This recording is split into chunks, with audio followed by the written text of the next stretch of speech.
Black people are still acting enslaved. Straw is one of the worst movies that I've seen this year. And Tyler Perry might be doing more harm to the black community than good. This is a lot to talk about in one video, but let's fucking talk about it. Shorty always asking for Bottega. So in the middle of making this video, Tyler Perry has a lawsuit filed against him for sexual harassment. And ironically, it is from a man named Derek Dixon. So he claims that they met at a party when Tyler pushes him to pursue acting. Tyler then sends a couple questionable texts. Then one night, he gets too drunk at his house. He spends the night and he wakes up and Tyler's trying to get a little romantical with him. He also alleges more sexual texts and advancements were made on him. Now, I don't want to downplay harassment on any level, especially for a man, but he is suing for $260 million. Now, all of these allegations are being denied, and his team is saying that from the jump that this relationship was a scam. Now, to be honest with you, I don't really care about Tyler Perry's sexual endeavors. I did find it a little weird that he was putting on a wig and a dress, but that ain't none of my business. I'm here to have a greater conversation around Tyler Perry, and after watching the movie Straw, my eyes have been opened. A lot of stuff that's on today is coonery and buffoonery. We're talking about Tyler Perry at this point. Tyler Perry is the worst nigga to ever walk the face of the fucking planet, and I want him in virtual spaces. No, in real life. We gotta kill him. I don't know, man. Sometimes I wonder if Tyler Perry is like he's on a crusade to make black men as bad as possible, so women don't want us no more, so he can have all the men to himself. Alright, now before we dive too deep into this is not going to be a slander towards Tyler Perry. On top of all of the accolades that he has, on top of him being one of the few black billionaires, but the conversation around him is sometimes, is it too much? Maybe his work is too centered around black struggle. And it does give you a relatability factor, but maybe that is the problem, that we're relating too much to this struggle in the black community. And I think a lot of times people don't see that. And even people that he doesn't know, he helps so much. He talks to, he guides, he mentors. And you guys are so close. How do you not just say, you know what, sometimes I got to black out on somebody? Because his action speaks louder than the haters. And whenever I'm treated the best in this industry, is always by him. Every raise that I've gotten has come from a black man, Tyler Perry. That man has helped. He does so much we don't even know, because he's not even talking about it. Right. Yeah. I hate to be the one to bring up slavery, but a lot of our culture does tie from this in ways where sometimes it feels like we're still enslaved. Not physically, calm down, but mentally, the things that we associate with being black, as if we're facing the same amount or levels of oppression as our ancestors. From the food that we eat, from a lot of the slang and the way that we talk, from even just the stereotypes and perceptions around black people, it is all tied to slavery. And I'm not saying that all of this is because of Tyler Perry, of course not. But it does raise a question. Does he help aid these type of stereotypes? And I know everybody loves throwing up the fist. Black power, my brother, my sister.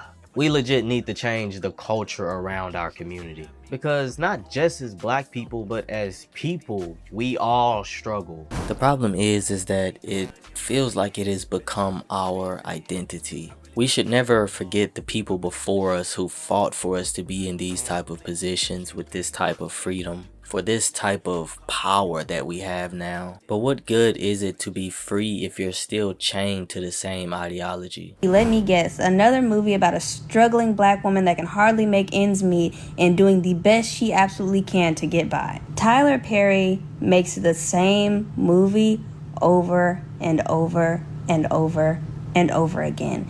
His whole catalog is black women in distress. Now, all of this conversation, or at least for me, it really opened my eyes after I watched the film on Netflix, Straw, featuring Taraji P. Henson. Now, the movie Straw is a movie on Netflix about a single black mom who is trying to navigate a series of unfortunate events that ultimately lead her to her breaking point, causing her to completely crash out and take matters into her own hands. Now for me, there was, I don't want to say overhype, but there was a little hype around the movie. When I seen that people were crying, screaming at their screen, people were personally coming up to me, hey, you need to watch this film. Now, with that being said, my expectations were a little higher than they should have been. This was not a good film, and honestly, I got angry at myself for having my expectations as high as it was. There was a deep realization that crept in my mind every single minute I forced myself to watch it. The only real saving grace that I gave the movie was the ending, because that plot twist I did like, I'm not gonna lie. Everything else we could throw out the window. But what type of film connoisseur would I be if I said the movie was trash and didn't list why? Okay, so there were a lot of problems with this movie. From the pacing of the movie, like, we got straight into it from the jump. There is no real, like, connection to the characters. There's a connection to her story for you to relate to her pain. Because outside of her situations, outside of her problems, I know nothing about her. Which I get the whole point of the film is to connect to her pain and bring that bigger message abroad. But strictly from a film perspective, you want to be able to know the person that I'm supposed to be rooting for. I didn't know until I started editing that they filmed this in only 4 days. And to be honest, it feels like they filmed this in 4 days. Tiana, you know, you was doing whatever you was doing and all that other stuff, but I don't know, the acting I wasn't the greatest fan of. Y'all did y'all Diddy Bop though. Specifically Tiana Taylor, I probably wouldn't have casted her for this specific role. It wasn't until this film that I realized how many people hated Tiana Taylor's acting. Jesus. Tiana Taylor is the worst actor I've ever seen in my fucking life, nigga. That shit stank, dog. As long as I'm alive on this earth, Tiana Taylor will have one hater. And that hater is me. I've only seen her in one other film, which I thought her acting was pretty phenomenal. I'm not gonna lie. Hey, and shout out TT. But don't ever do this to yourself again. Seriously. Never again in your life. Please. Yeah, this felt like a low production movie. Let's just all be honest. Tyler Perry's shows that he has on like BET and other networks like that, they're also low production. And unless I'm watching like an amateur short film, I can't stand low quality. Give me my phone! You acting really aggressive for somebody hiding. Give me my phone! Fuck off. Watch. Lying ass bitch. Although really hilarious, comic of how bad it is, I discuss Tubi movies.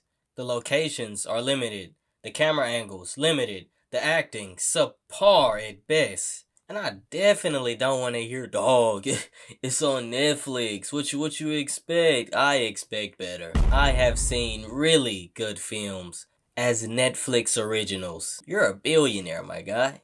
Step it up. Another problem is that, I feel like you get everything your first watch. All movies that I feel are great. It's something that I watched the first time and say, dang, I have to go back and watch that. This movie, I didn't feel like there was anything that I had to go back for. The message was right in front of you. Not to say that there wasn't any deeper meanings, it's just the meanings that were there, or to me just felt so surface level. I felt like the message was just being shoved in our face the entire movie.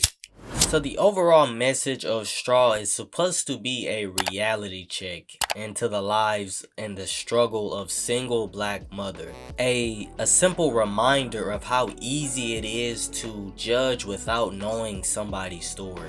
A showcase of how important it is to have a community, having a support system in these difficult moments and situations, exposing systematic issues in black poverty, and the racial tensions that still exist in this country. It's an honor as to how strong single black mothers are, and puts a light on mental health in the black community, showing you that when black people come together, we are strong in unity. I never had a problem with the message that Straw was trying to put out there, Because with all that being said, you still have to execute a story. You still have to be able to build a connection, not just through her story, but through storytelling. And for a casual viewer, I can understand why you don't look at all these other things and you enjoy the film.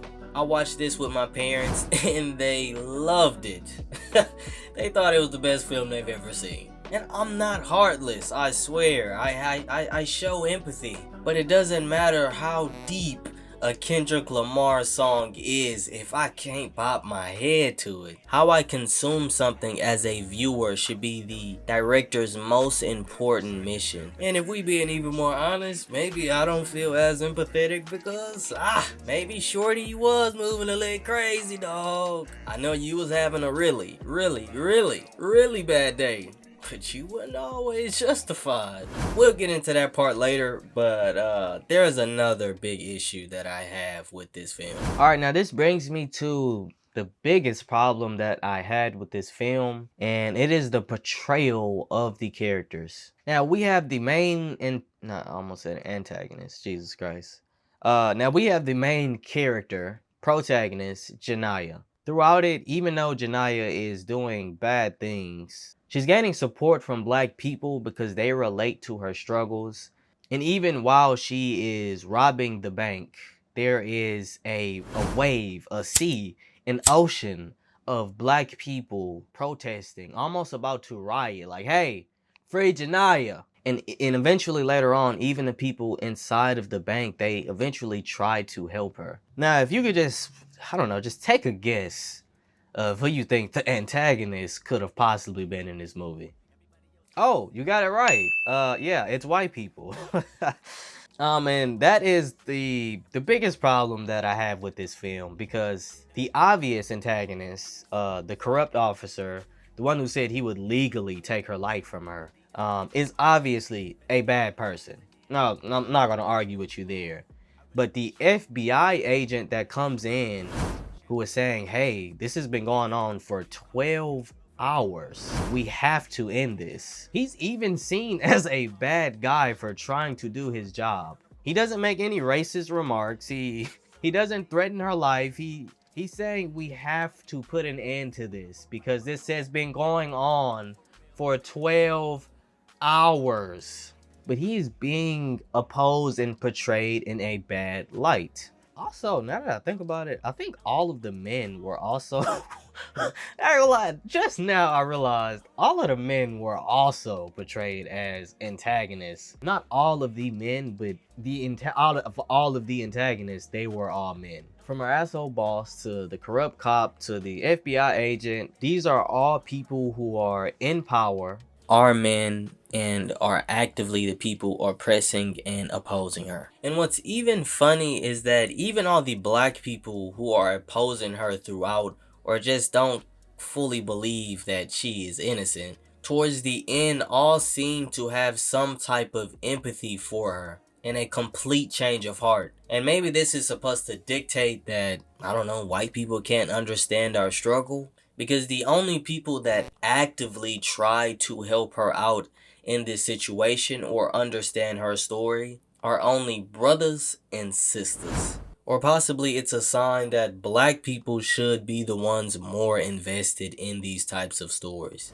And don't get me wrong, I get the bigger picture here. I get oh, if black people came together to help each other, if we sat down and we listened to our pain and our problems in our community, maybe it wouldn't result to violence. But all the things that I said before, I think this ties back into the struggle aspect. And I think it's important to talk about our struggles. I think in film especially, it's good to be able to connect to these things. But when you're only portraying a certain type of people in this light, I'm sorry, but at some point you're only feeding into these type of stereotypes. And maybe it's viewed as almost like an outlet for people who relate to this to be able to connect to it. Maybe so. But there were moments when this woman, like, she was wrong. She did murder somebody. I'm sorry. I'm not about to be outside of that bank yelling, free her, free her. Not me. I'm not gonna lie, I would be Tessa in that movie. Hey, the bomb ain't real. She only got one gun. Like, I'm trying to go home, dog. And this brings me to another question that I want y'all to comment down how y'all feel. Was she justified? I don't think Tyler Perry really know any black folks outside of actors, because that opening grocery store scene was some disturbing shit. That was some self-hatred for your ass. He doesn't know how to write black people, so he writes caricatures of black people. And y'all let it slide because it be encapsulated in such dramatical, cartoonish bullshit that somehow it perplexes your little brain. They got an ongoing theme here where they think her daughter's science project is a bomb, and I swear it's the most TV sitcom shit I done seen in a long motherfucking time. Ashley Verser, her character, was the only one that had some damn sense. People praising Taraji's performance, and I don't know why. All she did was cry, scream, and look greasy. He did a, I admit, shocking twist at the end that tried to make this shit make sense, but it just made it more stupid. This was a sometime entertaining but overall pointless piece of shit. I give it about a 2.5. And so all of this brings us back to the conversation that we had at the beginning of the video. Is Tyler Perry overrated? Slightly, possibly, maybe, yes, I think so. I'm sorry, I think Tyler Perry puts a lot of effort in quantity over quality. Because, I mean, I guess we can look at his biggest films like Diary of a Mad Black Woman, Good Deeds. We can look at films like that, and we could look at the hundreds of TV shows that he has. And I'm not about to sit here and act like I've watched every Tyler Perry show, no. But I do have a mom who watches them religiously. It gives Tubi, I'm sorry, it does. And if I can only name a handful out of the hundreds that you have, like I said, in a lot of his films and mainly the TV shows that he has, it just feels like the production is not there, the acting isn't that good, the overall quality of what it looks like is just, it's not pleasing. I can never do that to myself. And like I said, this isn't to bash him, or because he's a very, very accomplished man. And I think he does do a lot for black people. But maybe, possibly, in his quest to wanting more and shining a light on problems in the black community, maybe sometimes it is doing a little bit more harm. Because we have to view it as people who can relate to that, or the target audience that is supposed to connect to these films. While it may be a place to connect and release the same type of feelings and pain that you have, the things that we as a people, as a race, as a culture, the things that we go through and are still going through is something that should never be wiped away, especially for the people who sacrificed their lives for us to be in these positions. But that doesn't mean that our history should become our identity. Overall, if Tyler Perry wants to make these type of films, it's completely fine with me. The biggest problem that I have with Tyler Perry is literally just make it look better. Execute better. You bragging about the fact that this film was done in 4 days, well, it's kind of crazy to me. There's a reason why films take longer than 4 days to get done. I seen a video a while ago, which I'm not even sure is still true, about the amount of work that he does himself, the amount of writing that he does. I think he honestly just spreads himself thin with the things that he's doing, which working hard is commendable. But if you cut down on all of these shows and movies and hone in more on 1 or 2 projects, not only would the films be more consumable and enjoyable to watch, but if we're being honest, I don't think as many people would complain. But let me know down in the comments what you think. What were your thoughts on the movie? What are your thoughts on Tyler Perry as a whole? Let me know if you disagree with anything. Hey, I like to have a conversation in the comment section. Like, comment, subscribe, all that stuff. Yeah, I'm done yapping again. Peace.